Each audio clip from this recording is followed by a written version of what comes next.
Aaron, what is our third main topic today? This comes to us from Kyle Ginder. Well, it appears that Walter Hamada has found a new home at Paramount Pictures, where he has signed a multi-year production deal, which begins on January 1st. Hamada will lead the studio's horror movies with the goal of releasing several low to mid-budget films per year in theatrical and streaming platforms. Curious to hear everyone's thoughts. Thanks. All right, thanks a lot for saying that in. And yeah, listen, when they announced, when it became official that Walter Hamada was going to be departing Warner Brothers, we all said he ain't going to be out of work long. He's going to get snapped up, and he's going to get snapped up quick. But even I didn't think it would be this quick. I thought it was going to be like early in 2023, but no, it was instant. Paramount recognized the opportunity, and Paramount decided to sweep in and pick him up. This comes to us from the folks over at Deadline who wrote the following. Here's some big news. In the wake of former DC film boss Walter Hamada's departing Warner Brothers Discovery, he's landed at Paramount Pictures in an exclusive multi-year production deal. Huge gain here for Paramount with an executive who is behind the Conjuring franchise, the highest-grossing horror series ever, with more than $2 billion in the global box office.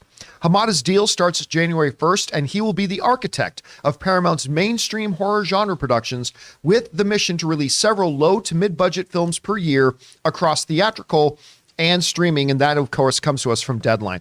Hamada had a great track record in horror and a lot of production prior to taking on the job he had over at Warner Brothers.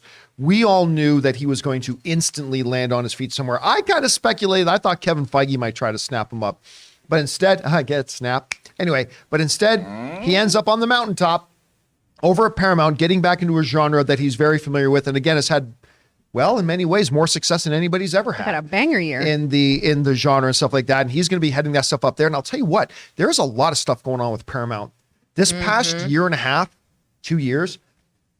Honestly, it's been there.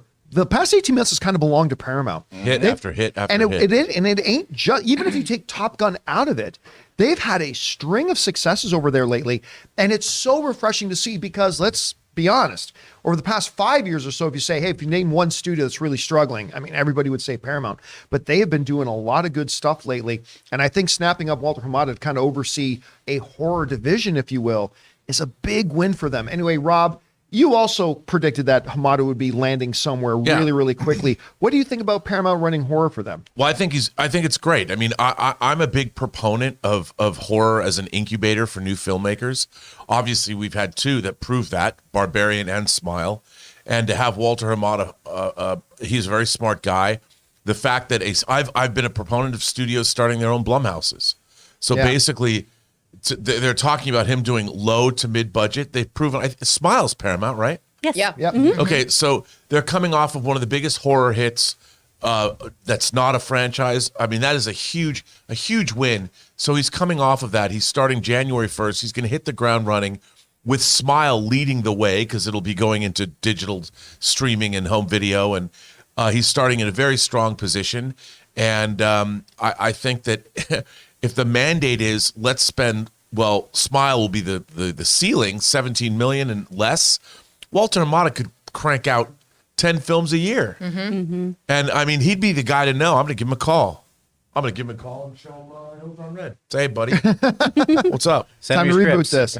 Chris, you hear about this. I mean, Paramount wasn't one of the places that I naturally thought he would end up at, but again, I mean, this isn't as big of news as, like, say, James Gunn taking over DC Films, but I mean, Hamada going to Paramount, landing to lead a horror division. I think this is really exciting for them. What do you think about it? I mean, it makes a lot of sense. Like Rob was saying, they had big success with Smile, which did have a relatively lower budget, and that's Hamada's sweet spot, right? He gave us the Conjuring franchise, Annabelle, It. He has a very, very high track record of executive producing horror with New Line Cinema. So I think this makes a lot of sense for them. And Paramount knows that they can work with this genre and these kinds of budgets and see a really great return. And I think in his hands, we're going to see some really cool stuff. And you know, I won't personally, but you all will. John, you always pointed out that he was given the reins, but never really got to be unfettered. He didn't get the keys to the kingdom. He just never had a passcode. He was given responsibility without being given authority. Yeah. And they're going to let this guy run. Hamada's a smart guy, and I think he's got many ideas.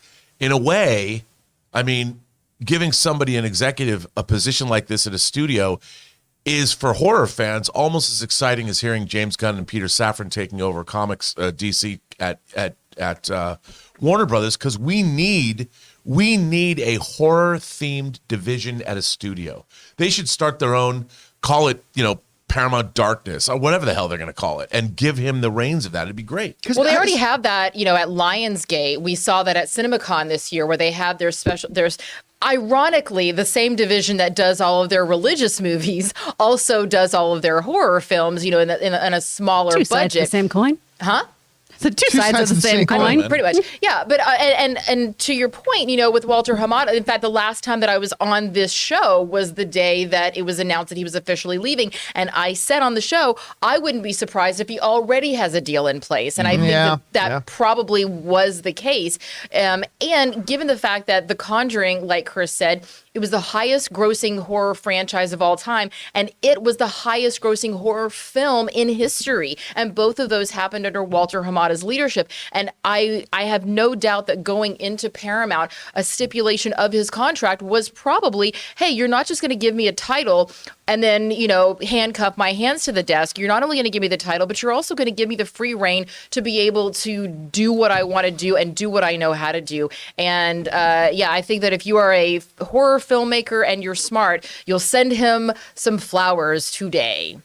Going back to that, I still remember at CinemaCon to the presentation that Aaron was talking. Because Aaron, I don't know if that was at the most recent one, or if it was at the one just you and I were at 2 years ago. But they came out and they were talking about a religious-based movie on the life of Kurt Warner. It was, that was 2 years ago. That was 2 years ago, right?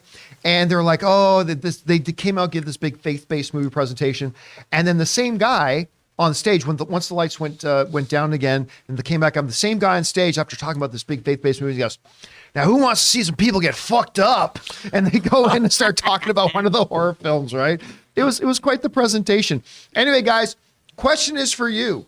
What do you think about this? I mean, I'm glad Rob brought this out, that this also kind of denotes the first time I think we've seen one of the major studios saying we're kind of setting up a full division just for horror films, stuff like that. And Walter Hamada's their guy. How do you feel about that? Whatever your thoughts are, jump down to the comment section below and leave those thoughts there.